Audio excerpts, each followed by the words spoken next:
Alhamdulillah nahmaduhu wa nasta'inuhu wa nastaghfiruhu wa atubu ilayh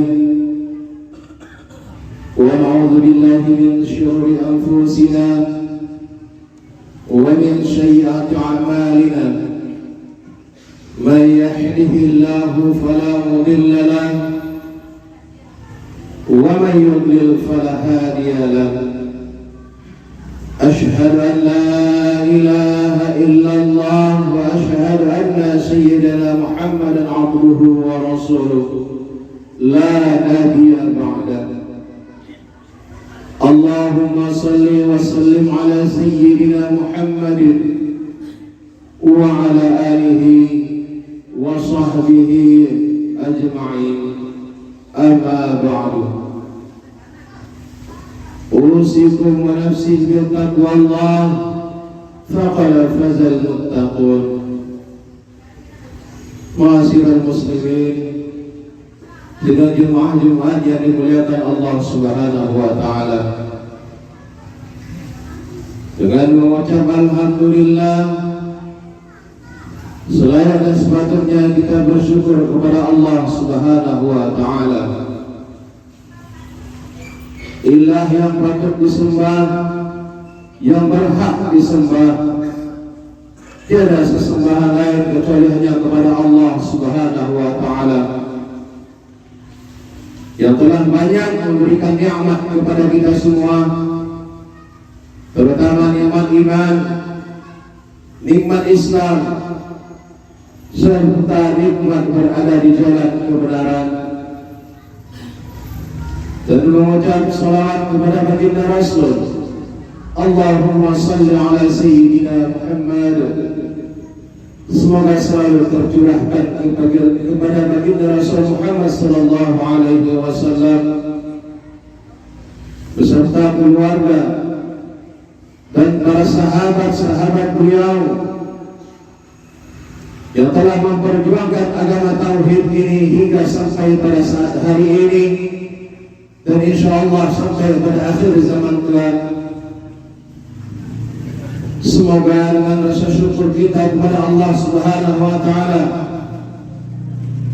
Allah menambahkan segala nikmat-Nya kepada kita, baik siang maupun malam, nikmat zahir maupun nikmat batin kepada kita. Sebagaimana Allah berfirman di dalam Al-Quran, maka janji Allah itu adalah benar. A'udzubillahi minasyaitonir rajim. La in syakartum la'azidannakum wa la in kafartum inna 'adzabi lasyadid. Apabila engkau bersyukur, kata Allah Subhanahu wa taala, atas segala nikmat-nikmat yang telah kuberikan kepadamu, maka akan bertambah nikmat itu, kata Allah. Dan apabila engkau ingkar atas nikmat yang telah aku berikan kepadamu, kata Allah, maka tunggulah azabku sangat pedih.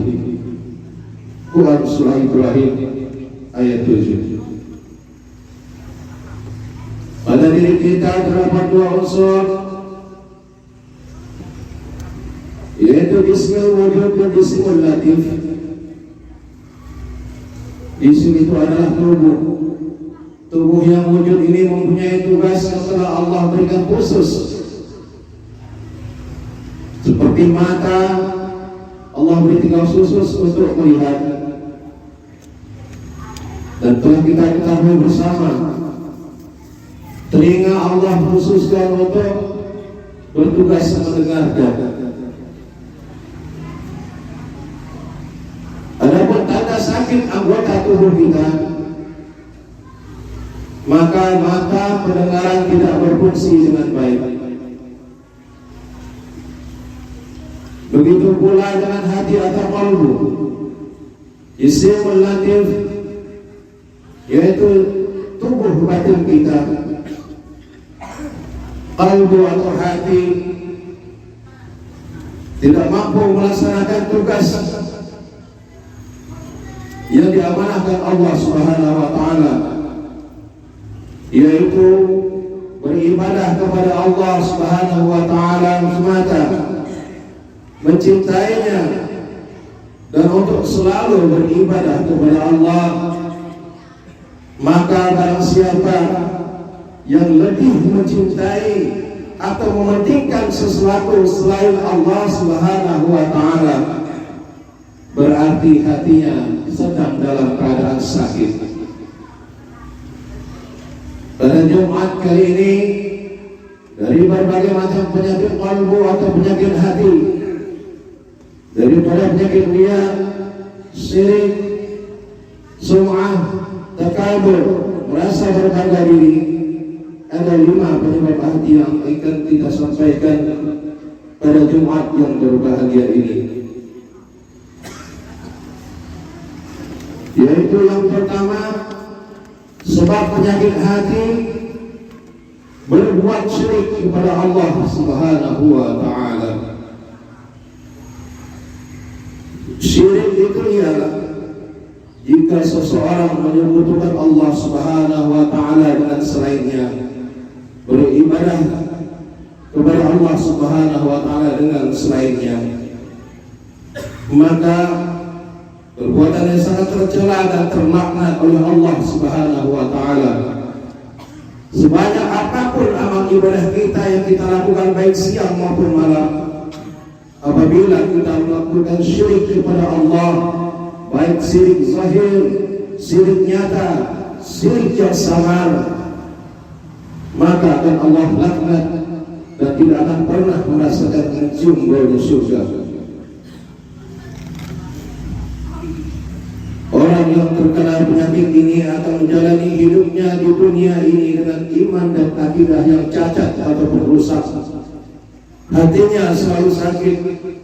Semua yang dilakukannya berkisar antara nafsu belaka. Allah Subhanahu wa Ta'ala menyifati orang-orang yang berbuat syirik lebih rendah daripada binatang ternak. Firman Allah Subhanahu wa Ta'ala di dalam Al-Quran, A'udzu billahi minasy syaithanir rajim. Am tahsabu annahum yasma'un aw ya'qilun inhum illa kal an'am bal hum adall sabila. Atau apakah kamu mengira bahwa kebanyakan mereka itu mendengar dan memahami? Mereka itu tidak lain hanyalah seperti binatang ternak. Bahkan mereka lebih sesat jalannya daripada binatang ternak tersebut.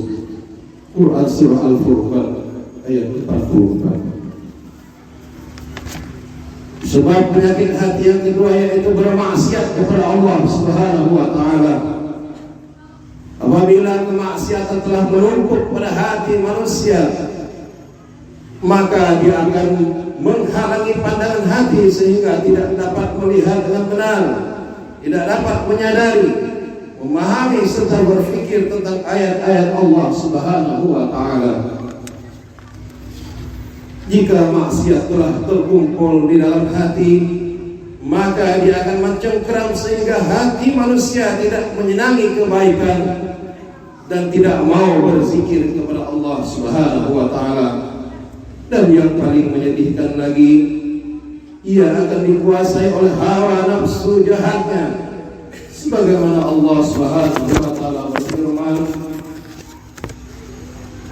dan kalau kami menghendaki, sesungguhnya kami tinggikan derajat mereka dengan ayat-ayat itu, tetapi dia cenderung kepada dunia dan menurutkan hawa nafsunya belaka yang sangat rendah. Maka perumpamaan seperti anjing, jika kamu menghalalnya, maka dijulurkan lidahnya, dan jika kamu membiarkannya, dan dia mengeluarkan lidahnya juga.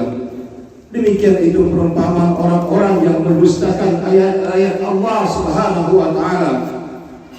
Maka ceritakanlah kepada mereka, kata Allah, kisah-kisah itu agar mereka berfikir. Quran Surah Al-A'raf ayat 176. Ma'asyiral muslimin rahimakumullah. Sebab penyakit hati yang ketiga adalah kelalaian dari berzikir mengingat Allah Subhanahu wa taala. Manusia lengah dan terkejut tak kalah mendengar zikir atau nasihat daripada seseorang, meskipun dia seorang penuntut ilmu, apalagi orang awam. Hal ini disebabkan kelalaian mereka dari merenungi ayat-ayat Allah Subhanahu wa taala, sehingga syaitan masuk melalui peredaran darahnya dan menuju ke hatinya. Allah Subhanahu wa taala senantiasa mengingatkan hal ini sebagaimana firman Allah Subhanahu wa taala, mafhumnya, dan telah dekat kedatangan janji yang benar, yaitu hari berbangkit. Maka tiba-tiba terbelalaklah mata orang-orang yang kafir. Mereka berkata, aduhai celakalah kami, sesungguhnya kami adalah dalam kelalaian tentang hal ini, bahkan kami adalah orang-orang yang zalim. Quran Surah Al-Anbiya ayat 97. Kelengahan menyerang hati seseorang sehingga membuatnya berpaling dari taat dan mengingat Allah Subhanahu wa taala. Tidak senang berzikir, tidak senang mendengar satu kebaikan yang disampaikan oleh para alim ulama, dan tidak mau mendekati alim ulama. Sidang jemaah Jumat yang dimuliakan Allah Subhanahu wa taala. Sebab penyakit hati yang keempat adalah berpaling dari mempelajari ilmu Allah, berpaling dari mempelajari ilmu agama, tidak mau mendalami dan mempelajari sunnah-sunnah Rasulullah Sallallahu Alaihi Wasallam. Karena zaman sekarang ini, di era modern ini, sering mendapati orang lebih paham ilmu dunia daripada ilmu agama. Bahkan masalah-masalah yang ringan sekalipun dalam agama mereka tidak mengetahuinya. Sebagaimana tata cara berwudu yang baik dan benar, mandi sunnah sesuai yang dianjurkan dan diajarkan oleh Rasulullah SAW. Hal sesederhana ini pun mereka tidak memahaminya. Mereka lebih mendahulukan urusan dunia yang fana ini. Kemudian ada sebagian kaum muslimin yang berpaling dari membaca dan memahami Al-Quran, serta berpaling dari memahami hadis, sehingga hati mereka terjangkit suatu penyakit berbahaya. Realita membuktikan pada zaman sekarang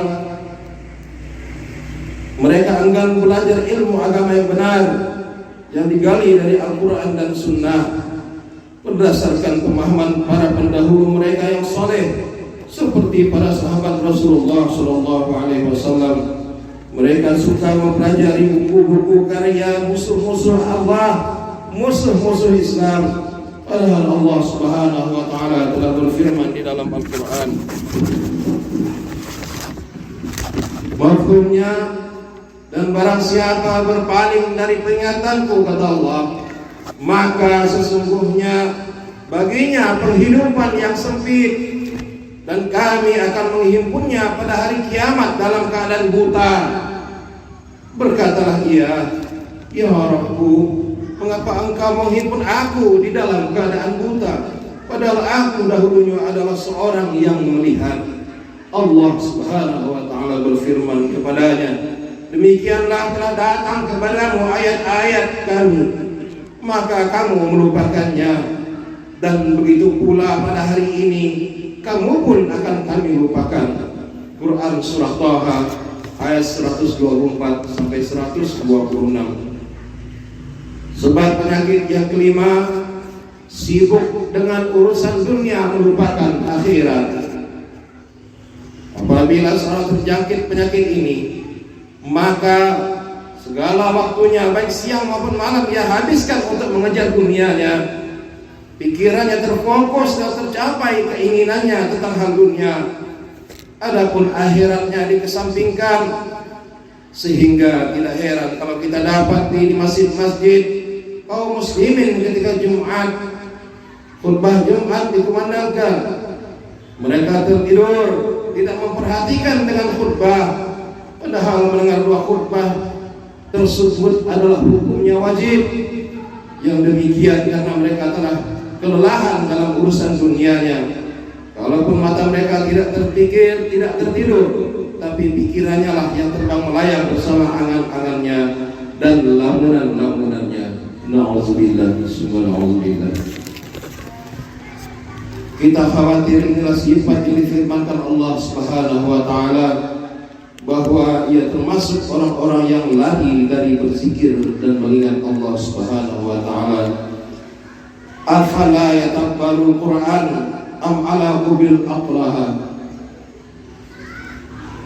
Maka apakah mereka tidak memperhatikan Al-Quran, ataukah hati mereka sudah terkunci? Quran surah Muhammad ayat 24. Masyaallah muslimin, di malam Jumat yang dimuliakan Allah Subhanahu wa taala, mengakhiri khutbah pada hari ini, mudah-mudahan kita termasuk orang-orang yang tidak lalai hati kita dari berzikir mengingat Allah Subhanahu wa taala, dan mudah-mudahan Allah menolong kita senantiasa kita dapat menghindari penyebab-penyebab sakitnya hati. Senantiasa Allah berikan petunjuk dan hidayahnya kepada kita semua. Amin. Allahumma amin. Barakallahu li wa lakum fil Qur'anil azim, wa nafa'ni wa iyyakum bima fihi minal ayati wa zikril hakim. Aqulu qawli hadza fastaghfiruhu innahu huwal ghafurur rahim.